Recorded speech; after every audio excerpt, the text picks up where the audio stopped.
The story of the Peugeot 205 is so much more than just the famous GTI.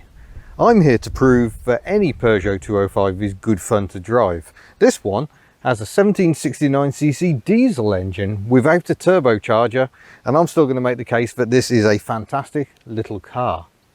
Let's start with a bit of history first of all. The Peugeot 205 launched in 1983. There's a common misconception that this delicious styling was by Pininfarina.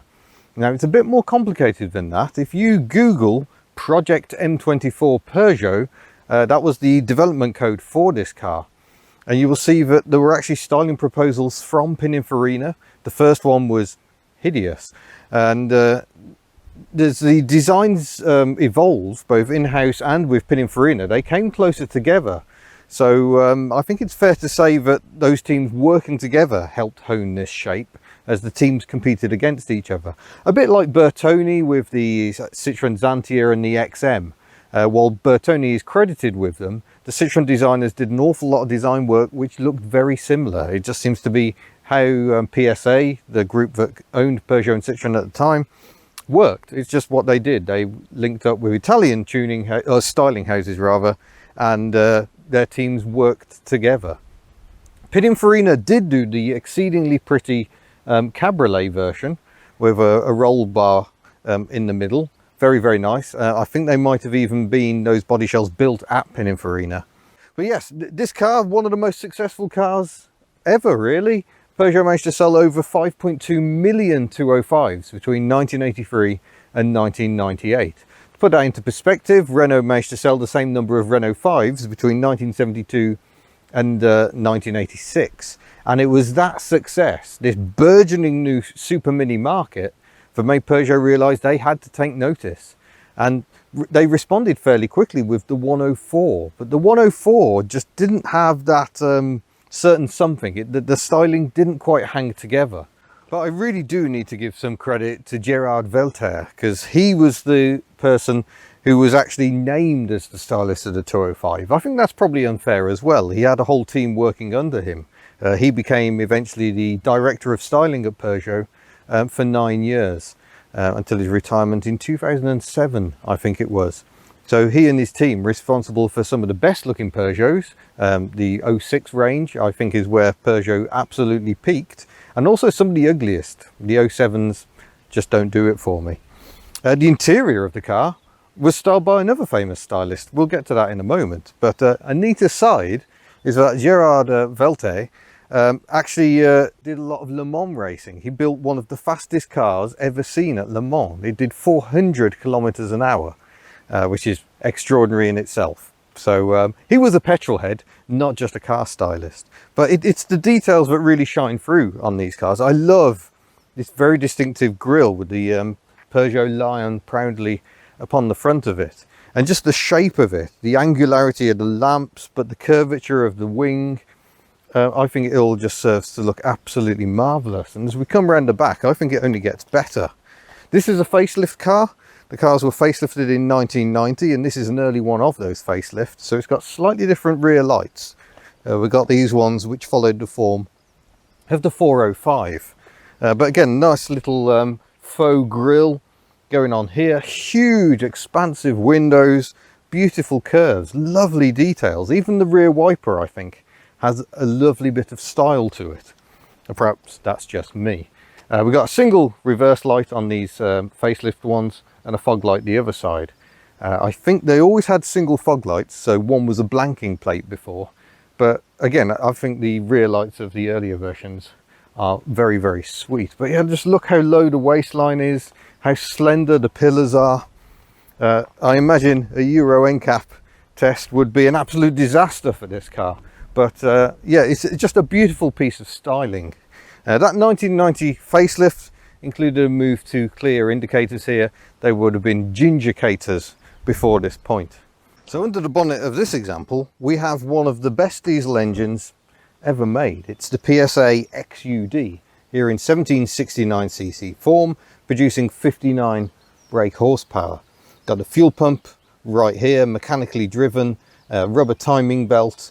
Here are the injectors. It's a very simple but very efficient engine. quite closely based on the XU petrol engines. So the GTI used the XU in 1.6 and 1.9 litre form. These diesels, they did later do the 1905cc, that engine shared with the BX and the 405, and they also did the 1769 as a turbocharged, quite late in production, 1993 STDT. So that was an 80 brake horsepower turbocharged version. They can be tuned up. I have driven a tuned one. They are insane. But we have got power steering, driven by a pulley here. And I'm just trying to work out what else is driven by the pulley here. What are you? Oh, that'll be the vacuum pump for the brakes, I should think. Because diesels don't generate an intake vacuum in the same way as a petrol. Alternators here, fairly accessible, but you are right up against the inner wing. But yeah, an absolutely cracking engine. Just quickly on engines, the Peugeot 205 as launched came with the, I think they came with the diesels fairly early on, but it had the suitcase engine, the Duvran engine, shared with the 104. So that canted right back and had the gearbox in the sump. That was replaced in 1988 by the TU petrol engines, which are slightly smaller than the XUs. So also used in the Citroen AX, and again with the BX as well in 1.4 litre form. So engine options, you've got both suitcase and TU 1 litre, 1.1 and a 1.4. And then I think the 1.6 jumps to the XU engine, so automatic petrols tended to be the 1.6 litre engine. Then the GTI, of course, with fuel injected 1.6 and 1.9 litre engines. Phenomenally quick. I've only driven a 1.6 and I still found it absolutely hilarious. But while it was hilarious, at speed it was about as relaxing as a 3-year-old on a sugar rush. So we'll see how this compares. Let's go and have a nose at the interior. So moving inside, we've got these lovely large doors that open well out of the way. This example is so clean. Look, all the door shuts are immaculate, and look at this trim, a sort of hard wearing tweed. It's just marvelous. And we head aboard. We've got the later dashboard, but it follows a similar format to the earlier dashboard. So if I put the ignition on, you'll see a row of warning lights pop up along here, including the glow plugs. But yeah, fairly lowly spec. So we've got no rev counter. We've got a fairly noisy clock instead, and simple heater controls. I mean, there's just nothing to it really. A couple of stalks down here for your indicators, and main beam flasher, and wipers over this side. The stalk goes down to cycle through the settings. That would be the choke on lesser petrol engines without the fuel injection. And then we just got a handful of buttons here. So there's your hazard lights, proper indicator, tick.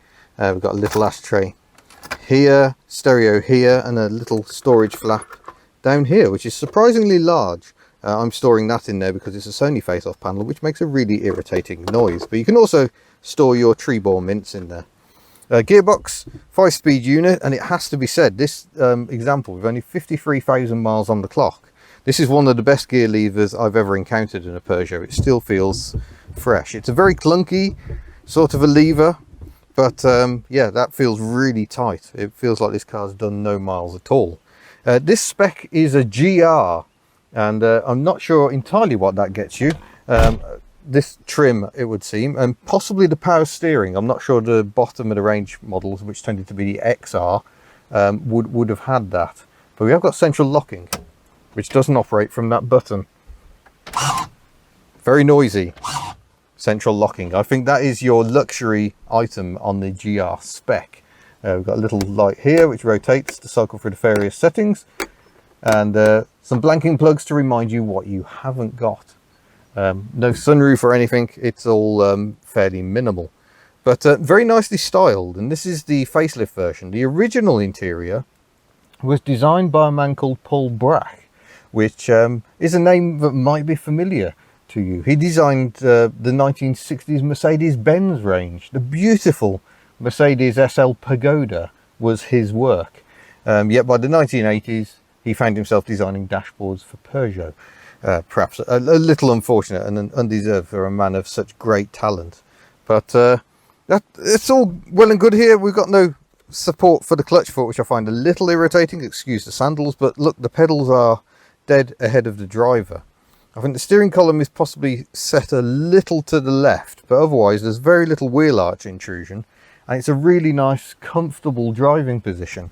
The Peugeot 205, when it came out, was slightly larger than all the other Super Minis. This was a problem for cars like the Austin Metro.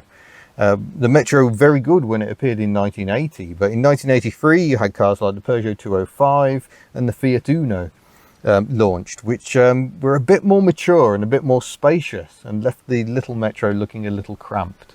Let's see what it's like in the back. Right, let's clamber aboard. Oh yeah, it's a little tight back here, but not too bad. I've just about got enough knee room. I can just about get my feet under the seat in front.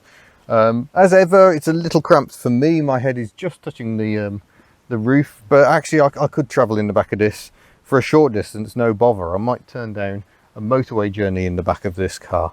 The seat folds 50-50 as well. I think it's a tumble seat, so if I lift that, there we go, and then I can release the back to drop down like so. So you've got quite a big storage area actually when you head into the boot, which we shall do now. And there we go. Oh my gosh, we've got a sub in here. The owner likes to drown out the noise. I think the spare wheel is under the floor, is it? Yep, so it's in a cradle under there. So no intrusion in the boot area, separate washer reservoir. But as you can see, it opens up to be a vastly practical car. If you take the parcel shelf out, which I think you can do like so, you can see that's really usable amount of space, and that was why people started to fall in love with the hatchbacks. It's because they were so practical. Right, let's see what this little beauty's out on the road. Wait for the glow plugs, that'll probably do. And yeah, it's a bit tractorish on idle, but I absolutely love the XUD engines. The idle is so strong and so steady, it's just somehow very, very calming in a way the petrol ones, the non-fuel injected ones, don't tend to be. Sadly, by the 1980s, manufacturers seem to have forgotten how to make carburetors. I think they were trying to fight to make them better for emissions, and on the way they just made them troublesome and frustrating. So fuel injection definitely better. It's quite funny how much the back end bobs and bounces, because it's fairly soft suspension. We're driving along a bumpy track at the moment, and it's very supple. So it's worth remembering, it's not just Citroën who knew how to do a combination of ride and handling. Peugeot was just entering a brilliant phase of engineering. But it's out on the road that the magic of this car really shines. You can just punt it into corners, and it just feels composed and competent. The power steering does rob a bit of feel. So in some ways, the more cooking, low spec models can be even more fun. But once you get the engine going, the performance is good, and because it's primarily a torquey engine, you don't have to rev it all that much. And we're just getting up to 60 miles an hour now. Try not to hit the Peugeot Boxer. Yeah, that's a really bad bump. In the Chrysler PT Cruiser, that is actually painful. But this car largely shrugs it off. The level of ride comfort is just astonishing for such a small car. And it's what makes these cars so usable, is the fact that you don't necessarily feel like you're driving a tiny car. So we're doing 60 miles an hour at the moment, the engines are humming away, it feels absolutely fine. But let's go and find some more entertaining roads. This example feels absolutely delicious. The engine mountings are all clearly in good nick as well. It's a joy to drive, really smooth on the pull away. So you can drive it like this and try and rev it, but you don't actually find yourself going that much more quickly than if you just change early and just put your foot down and use the torque. But these engines, first seen in the Talbot Horizon, oddly, became notorious for showing just how good a diesel engine could be. In the 1980s, diesel engines were still horrible, clattery, underpowered things. They didn't want to rev. They were truly miserable. Cars like the Mark II Cavalier, the first diesel engine in that was a 1.6 with 55 brake horsepower in a car of that size. It was lunacy. So when Peugeot started cramming XUD engines in cars like the 205, people really started to take notice. Citroën BX and 405, the Peugeot 405, very popular as fleet cars, primarily because the diesels were so good. Great economy, but fantastic performance. Right, I'm not going to follow that Romanian truck. If only he knew there were some alt sits in a barn nearby. So yeah, performance is not kick you in the back quick, but it's more than adequate for daily driving duties. And because the chassis is so good, you can really start chucking the cars around. You don't need to slow down, so you can conserve your momentum. But yeah, it's got the grunt to deal with hills, and it's just actually so beautiful and smooth. But if things start twisting up, it's where this car just comes into its own, especially as it's undulating roads here, but you barely know because it's so smooth. These are beautifully engineered cars, and so simple as well. If you remove the stop solenoid from the engine, you don't need a charge system. The engine will just run forever because there is no electrical component involved, just that mechanical pump under the bonnet. Oh yeah, oh. It does roll, but body roll isn't to be feared. It's not like 2CV levels of body roll. It just lets you know you're pushing on a bit. These are such good cars. I'm frankly amazed I haven't owned one. That's not technically true. I did own a 1 litre XE, bottom of the range, very briefly in the 1990s. But I bought that to flip it on, thinking I was some sort of new Arthur Daly. I think I've just about covered my costs in that car. But even with a 1 litre engine, they're a bonny little car. This is what you want for motorway driving though, a bit more refinement and longer legs. Oh, so good. I suppose we should come to the business of the windscreen washers and wipers. There we go. Lovely big blades clearing so much of the screen, good overlap, no triangle of doom. The only downside really is the wiper arms do sit well up in the airflow. So you're going to get water blowing back up the screen, you're going to get a bit of noise just because they are so exposed. But that's nature of the beast, I'm afraid. So we twist the end of the stalk to operate the rear wiper. Here we go. Oh well, that's a potent little jet there, and a really nice pleasing wiping pattern, I think, as well. Let's drive a little more. I love the bounce effect. You can't really see it on camera, but you can bounce the back end of the car, something rotten. So if you were learning to drive, a Peugeot 205 was quite a good car because the soft suspension definitely let you know what was going on with the bike point. Here we go. I have to use a few more revs because we're going uphill now. But while the torque levels are fairly low, the torque curve itself is beautifully flat.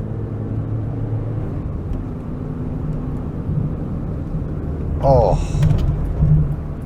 these are just absolutely wonderful cars. The diesels are quite front heavy and you're constantly aware of that. So you do have to watch out for that tendency of 205s to hang the back end out. I think the GTIs are probably a little worse in that regard, because, or better if that's your thing, because the suspension is slightly stiffer. But I love the compliance of these cars. Proof that you can actually have good handling without having to have a crashy, awful ride. And I think this is probably the engine to go for as well, because you will get superb economy, and the diesels, although they can do head gaskets from time to time, they're a very robust engine. Very little else goes wrong with them. But yeah, we're doing 60, it's just, oh, relaxing. So the Peugeot 205 was finally phased out in the UK in 1996, I think. But production continued and sales continued in France until 1998, when the Peugeot 206 finally took over. And the 206 just never quite had the magic. It never had the raw appeal of the Peugeot 205. And as much as I love Metros, and I really do, Metros handle very well because they are effectively slightly bigger Minis. As an all-round package, this car is just so superior, which is probably why they only sold a couple of million Metros, including the later Rover versions, compared to the 5.2 million 205s. And there were all sorts of spin-offs we didn't get here. There was a van version as well. We did get one which was just the rear windows blanked out, but we didn't get the one that had a stepped roof like a Citroen C15.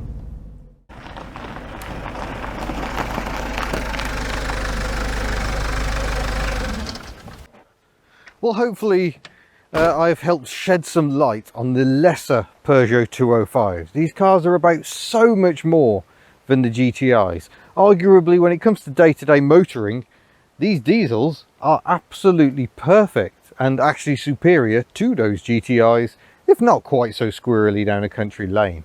But yeah, it's easy to see why these cars were so successful. They're so pleasant to drive, so comfortable. The suspension is so supple and marvellous in a way modern cars just are not. So there you go. When it comes to the Peugeot 205, power less is more. The old motto stays true.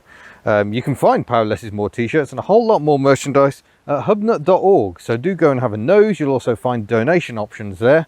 Or you could become a channel member on YouTube or a patron. Check the descriptions below. But mostly, thank you very much for watching, and I look forward to seeing you in a future video. Farewell.